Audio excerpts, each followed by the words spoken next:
A gente começa falando agora um assunto muito sério e acho que é importante você ficar com a gente para entender, para compreender e para também a gente ter a sua participação. Você pode mandar a sua participação com as suas perguntas aqui, que a gente vai falar sobre insegurança alimentar no Brasil, tá certo? No Brasil. Acompanhe comigo esse VT. A insegurança alimentar é um fenômeno que ocorre quando um indivíduo não possui acesso físico, econômico e social a alimentos que satisfaçam as suas necessidades. Essa insegurança pode ser crônica ou apenas temporária e se divide em 3 tipos ou níveis: leve, moderada ou grave. Segundo o relatório da Organização das Nações Unidas para a Alimentação e Agricultura, a FAO, divulgado em julho de 2022, a quantidade de brasileiros que enfrentaram algum tipo de insegurança alimentar ultrapassou a marca de 60 milhões. A insegurança alimentar no Brasil é grave e é de extrema urgência que se discutem políticas públicas para o enfrentamento desse fenômeno. Por isso, acompanhe e participe do Bendita Hora de hoje para falarmos desse assunto. Eu estou recebendo aqui o economista Peter Carvalho, que vai conversar com a gente. Seja bem-vindo, Peter. Muito obrigado, viu? Boa tarde, padre. Boa tarde a todos. Olha, muito obrigado mesmo pela sua presença aqui. E é importante porque a gente ouve muito falar sobre insegurança alimentar. Eu disse até no começo que muita gente usa até a palavra para fazer campanha política, fazer isso. Mas o que é a insegurança alimentar? São as pessoas que não sabem se vão ter a próxima refeição, né? Você toma o café, mas não sabe se vai almoçar. Você não tem segurança para saber se vai ter a próxima refeição. Ou se no dia 30 você vai ter o alimento ainda na geladeira, na despensa. Então você vive sempre nessa linha tênue. Naquela insegurança mesmo. Vou chegar no final do mês, vou conseguir alimentar meus filhos até o final do mês, até chegar o próximo salário. Hoje o salário mínimo, ele não cabe todas as contas dentro dele, né? Com essa inflação que a gente teve, os preços subiram muito, principalmente dos alimentos. Nas principais capitais hoje, a cesta básica passa dos R$700. A cesta básica passa dos R$700? Exatamente. O salário mínimo hoje é quanto? Porque aqui em São Paulo o salário mínimo é um pouco diferente. Exato, né? Mas vamos colocar ali agora 1.250 mais ou menos. Agora eu até perdi um pouco a conta, mas... Mais 1.200, 1.300 Isso, reais. exatamente. Pensa num gás que passa dos R$120. Isso. Você tem um aluguel que aumentou também. Aumentou também. Junto com a inflação, você teve esse reajuste. Uma conta de luz mais cara. Ou seja, um salário mínimo não comporta isso. Não cabe, Porque ainda se você mais... tem uma cesta básica de R$700, mais o gás, que é R$120. Gás, um botijão de gás é um mês, né? Mas ou seja, você já tem quase 900 mil. Você não cabe. Sem falar das coisas que, por exemplo, o vestuário, o remédio e tal. E aí a gente não está falando nada nem de lazer, não pode nem pensar. Exato, isso que é uma família, pensa aí, uma família com 2 filhos. Você não vai chegar no final do mês, ainda vai se endividar, pagar juros caros, juros mais altos, né? Numa dívida. Imagina uma dívida no cartão de crédito, hoje passa dos 300%. Então, hoje a preocupação é alimentar essas famílias, né? Agora, deixa eu te dizer, a gente fala, no VT falou que hoje nós temos um número de pessoas nessa insegurança alimentar no Brasil.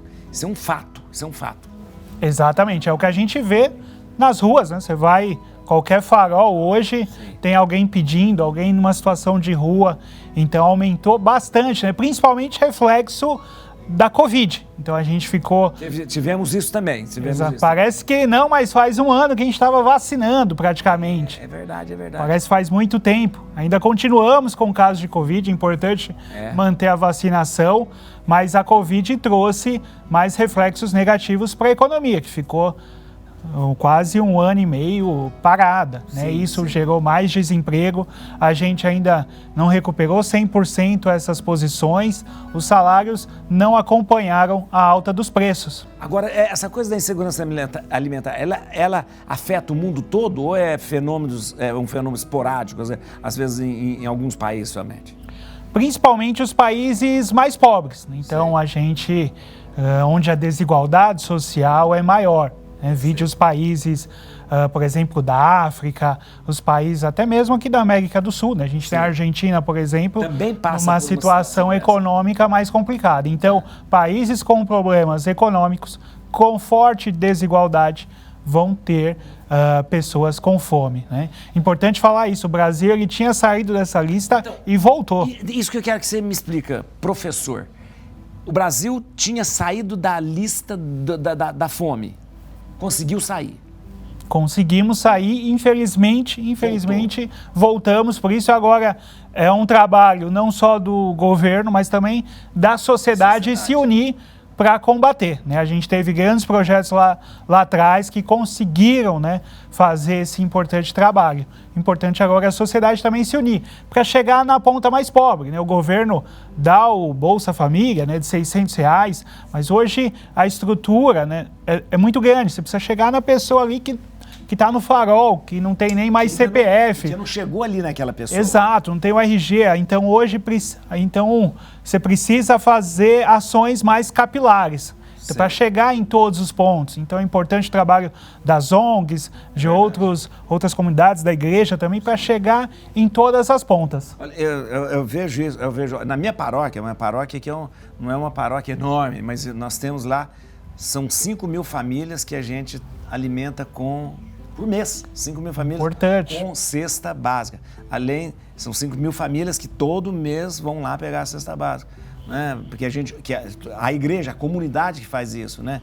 Olha, mais o pessoal da rua que a gente acolhe também ali. Agora, você imagina uma coisa, isso que você fala é uma coisa muito importante, porque chegar nesse aí que de repente não tem casa, não tem... Tem um CPF, né? CPF, ele não tem um cadastro no Bolsa Família. Não tem um cadastro, né? A gente vai ver um VT agora que mostra um pouco do atual mapa da fome no Brasil. Vamos ver. O número de pessoas que passam fome no Brasil atualmente é quase o dobro em apenas 2 anos. Uma pesquisa divulgada recentemente, realizada pela Pensan, Rede Brasileira de Pesquisa e Soberania e Segurança Alimentar e Nutricional, que envolve 6 entidades parceiras, mostra que cerca de mais de 33 milhões de brasileiros estão atualmente em situação de fome. Segundo a mesma pesquisa, mais de 58% da população brasileira convive com a insegurança alimentar em algum grau, o que significa aproximadamente 125 bilhões de brasileiros. O Nordeste é a região brasileira que registra o maior número de pessoas com fome. São 12 milhões em situação de insegurança alimentar grave, seguido do Sudeste com mais de 11 milhões. Em 2004, 60% da população vivia com a segurança alimentar e em 2009 esse número chegou a 77%, como afirmou uma professora e pesquisadora do curso de Medicina da Universidade Federal de Minas Gerais. Outros números dessa pesquisa também mostram alguns cenários preocupantes. Em pouco mais de um ano, a fome também dobrou nas famílias com crianças menores de 10 anos. Cerca de 9% em 2020 para pouco mais de 18% em 2022. Já na presença de 3 ou mais pessoas com até 18 anos de idade no grupo familiar, a fome atingiu mais de 25% dos lares. A fome é um dos maiores problemas atuais do Brasil e que leva as pessoas a tomarem decisões desesperadas. Por isso, é um mal que precisa ser combatido com urgência. De todos os males, a fome talvez seja um dos piores, né? Dos piores que seja a fome. A fome, ela atinge o ser humano assim de cheio, fazendo ele perder a dignidade, fazendo ele perder até aquilo que ele é como pessoa. Agora, professor, esses dados são escabrosos, porque chocantes. Em 2009 nós conseguimos chegar a quase 80% de pessoas que não estavam passando, não estava fora dessa coisa da...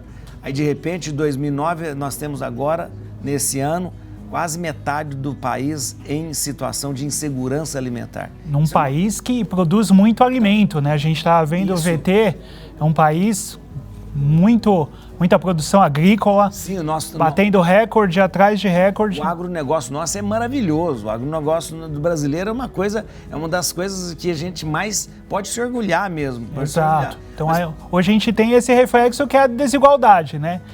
poucos têm muito para comer. E muita gente não tem nada. E o pior problema, né, quando você tem essa insegurança alimentar, é que você começa a substituir os alimentos, procurando alimentos mais baratos. Então você sai da carne que subiu o preço, vai para o frango. O frango subiu, você vai para o ovo, para a salsicha, para um enlatado que não tem a mesma qualidade nutritiva. Esse é o grande problema, porque você vai diminuindo para poder matar a fome, mas a questão nutricional você fica lá embaixo. Exatamente. Aí vem doenças, aí vem que você não tem condições do médico, que você não tem isso. É uma bola de neve que vai criando tudo isso. Exato. E num país com grande diversidade, que produz todos os alimentos, justamente, com um país fértil, rico. Agora, eu sei que quando a gente fala com economista, a gente acha que economista é vidente, mas eu vou perguntar, porque é um exercício de vidência. O que vocês, os economistas, né, esperam para o ano seguinte, aqui em relação a preço de alimento, a inflação, eu sei que é muito difícil pedir isso para você, mas mais ou menos um prognóstico para o ano que vem. Esse ano foi muito complicado, a gente viu uma alta da inflação dos alimentos, a gente teve deflação em outros setores e os alimentos subindo. Um leite que custava mais caro que a gasolina, por exemplo. Isso é um contrassenso. Sempre falo, deflação, nós estamos em deflação, porque a gasolina puxou o preço, mas as coisas aumentaram. Os alimentos não teve essa queda nos preços. Alimentos, né? O leite subiu mais de 60%. Sim. A gente tem uma cebola que disparou 90%. Tomate estava caro demais. Tomate. Ainda agora com esses bloqueios, né, a gente teve falta de alimentos em alguns mercados, feiras. Então, você está sempre tendo esse desbalanceamento. A guerra também entre a Rússia e a Ucrânia afetou muito aqui a produção no Brasil. Sim. E principalmente os produtos, né? Trigo, milho, a soja, que são commodities internacionais. Sim. Com a guerra os preços subiram, né? Então o pão fica mais caro, você tem outros derivados do leite, por exemplo, que ficam muito mais caros. Então reflexos também do que acontece lá fora. Como a guerra continua, a gente falando dos próximos anos, pode ter um efeito na economia, principalmente nos alimentos. Então a gente teve uma Rússia, a gente importa muito os fertilizantes, né? Isso é importante na produção local. Os preços subiram. Então, para os próximos anos, ainda a inflação dos alimentos deve continuar, infelizmente. Você acha que o ano que vem, então, nós ainda vamos passar um tempo mais difícil ainda? Exato. Infelizmente, a gente ainda tem um cenário que favorece essa inflação mais alta nos alimentos. Agora, deixa eu falar, os alimentos mais afetados pela mudança de preço são esses que você citou, questão de estar mais ligado a essas commodities, o trigo. Exato, principalmente da guerra, né? A gente tem o trigo, o milho, que subiram os preços. O milho serve como ração. Sim, para o animal, né? Para o animal, aí sobe o preço do animal. Então tá tudo numa cadeia. Então tem uma bola de neve quando acontece uma guerra, que é o caso. Agora, então, o prognóstico então, não é nada bom para esses anos ainda que nós vamos viver ainda. Nós temos, tem um reflexo da pandemia também, que tudo aconteceu e deixou dessa forma, mas nós temos então períodos ainda difíceis para ser enfrentados ainda. Até mesmo terminando a guerra seria um alívio para todo mundo, né? Para eles, para o mundo todo, para escoar os alimentos, diminuir essa oscilação nas commodities, até mesmo o petróleo acaba afetando, né? Também. Aí é o preço que vai refletir na gasolina, que é o transporte dos alimentos no dia a dia. Então tudo isso está interligado. Um ano que vem em paz seria muito bom para voltar ao normal, né? Saímos da pandemia para a gente entrar finalmente nos eixos. Porque praticamente a gente estava saindo da pandemia, aconteceu a guerra. E a guerra estremeceu o mundo todo e estremeceu também aqui no Brasil, por incrível que pareça. Exato. Para o ano que vem também a gente espera uma recessão ainda, principalmente de países, né, mais próximos ali da guerra, como da Europa. Sei. Então isso deve afetar também o Brasil. Essa coisa nos juros que foram aumentados aqui nos Estados Unidos, eles têm de repente enfrentado essa alta de juros. Isso tem alguma coisa com a gente aqui? Pode afetar em alguma coisa para nós? A gente está vendo uma alta, né, de juros na Europa, Estados Unidos. Isso deve favorecer a alta do dólar, né? E como muitas commodities, né, que são os alimentos, são cotados em dólar. Então, o trigo que vai no seu pãozinho do dia a dia é consumido, cotado em dólar. Então, muito do que a gente consome está interligado ao dólar, então essa é uma preocupação para os próximos anos. É a questão da população. Como que a população, como se prevenir, o que esperar diante dessa situação? Porque, na verdade, tem toda essa mudança, mas a população, e principalmente os mais pobres, é que vão sofrer. A gente pode fazer muita coisa, né? Evitar o desperdício, por exemplo. Hoje, mais de 39 mil toneladas de alimentos são jogados fora por dia. 39 mil? É muita coisa, né? Seja bares, restaurantes, feiras, empresas, enfim, você acaba não reaproveitando esse alimento. Como eu falei, o Brasil é rico em alimento, é uma diversidade enorme, mas ao mesmo tempo a gente não consegue reaproveitar, seja até mesmo por logística, né? E também tem por legislação, a legislação também complicada, porque eu estava vendo, você não pode aproveitar, pegar coisa que sobrou e dar para uma entidade, por exemplo. Você não pode fazer isso. Você tem um medo jurídico, se alguém passar mal... Você... Justamente, é muito difícil para um restaurante falar assim, ó, sobrou isso aqui, eu vou dar aí para uma entidade que cuida da rua. Ah, mas aí uma pessoa vai ter um problema, eu vou ser responsabilizado. Isso é complicado também para uma... Exato. Mudar a legislação... Trabalhar para ajudar nisso, né? Que não adianta também a pessoa buscar no lixo depois. Justamente, porque depois vai para o lixo, ela vai no lixo, o lixo está contaminado e tudo. Exato, que misturou tudo, você não reaproveitou o melhor. Vão no lixo do CEAGESP ou de grandes restaurantes. Agora, o desperdício é um problema mesmo num país. Talvez um país acostumado com muita fartura tenha mais essa predisposição para desperdiçar, né? Também. A gente gosta da mesa farta, tem muitas opções, então acaba que, principalmente restaurantes, né? Acaba sobrando muita coisa. Agora, a questão do salário, a gente vai começar um novo governo, né? A gente começa... e a gente não sabe ainda, o governo está se reunindo, hoje vai começar a se reunir para essa transição, mas para os economistas, existe algum prognóstico de repente que possa, que a gente possa esperar alguma coisa, de repente, manutenção desse auxílio, porque esse auxílio é importantíssimo para as pessoas. Exato, o governo deve priorizar principalmente as promessas de campanha. Sim. Então, manter um Bolsa Família de R$600, ajudar as famílias mais pobres, aumentar o salário mínimo acima da inflação. Então, faz anos que o salário mínimo não é corrigido acima da inflação. Ele só é corrigido para não... Para manter mais ou menos o que foi a inflação. Mas, então, esse ganho real você não tem. Faz muito tempo que a gente não vê esse ganho real, ainda mais com uma inflação que vem subindo cada vez mais. Então, não adianta você ter um salário mínimo de R$1.300, se a cesta básica é R$700, R$800. Então, você perde, né? A inflação é um dos piores problemas, você perde o poder de compra.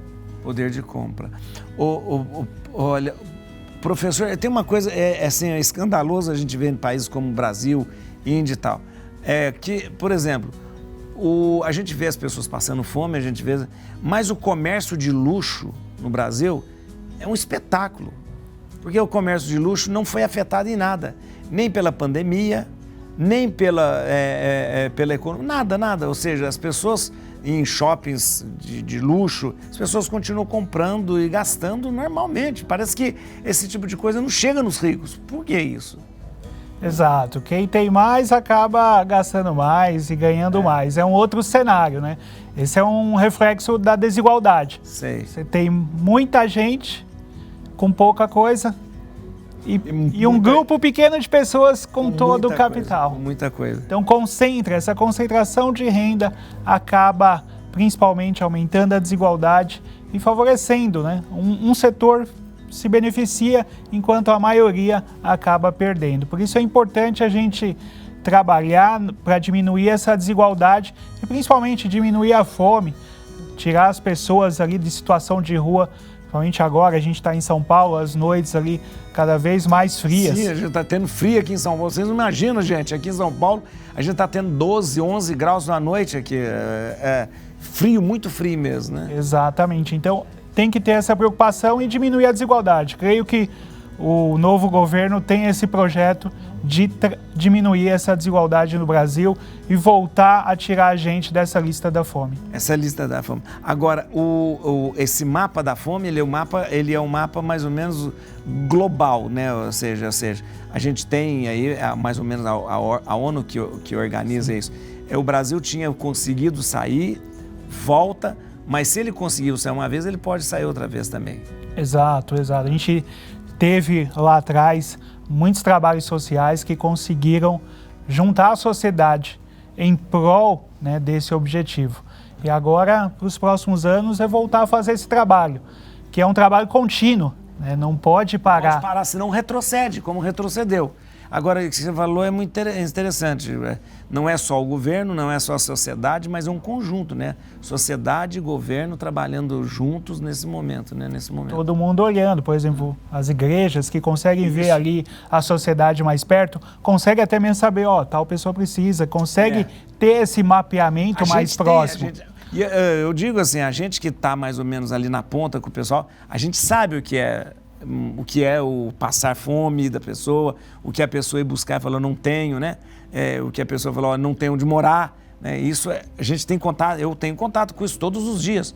Todos os dias eu tenho contato com pessoas que chegam e falam, hoje eu não tenho nada, né? É um país que vai bater recorde de produção agrícola, o agro crescendo cada vez mais, tem um grande peso no nosso PIB, mas é um problema hoje, excesso de alimentos e pessoa passando fome. Precisamos resolver essa questão, que vai ser aí um desafio para o próximo governo, com certeza. Isso mesmo. É isso que a gente espera, né? E eu queria muito agradecer você, Peter Carvalho, economista, que veio aqui falar pra gente. Eu queria que você seguisse o Peter no Instagram. No seu Instagram você está sempre dando dica, está sempre ajudando também como que você investe o seu rico dinheirinho também. Muito, muito bom. Peter Carvalho, no Instagram, @Peter, P-I-T-R, Peter, né?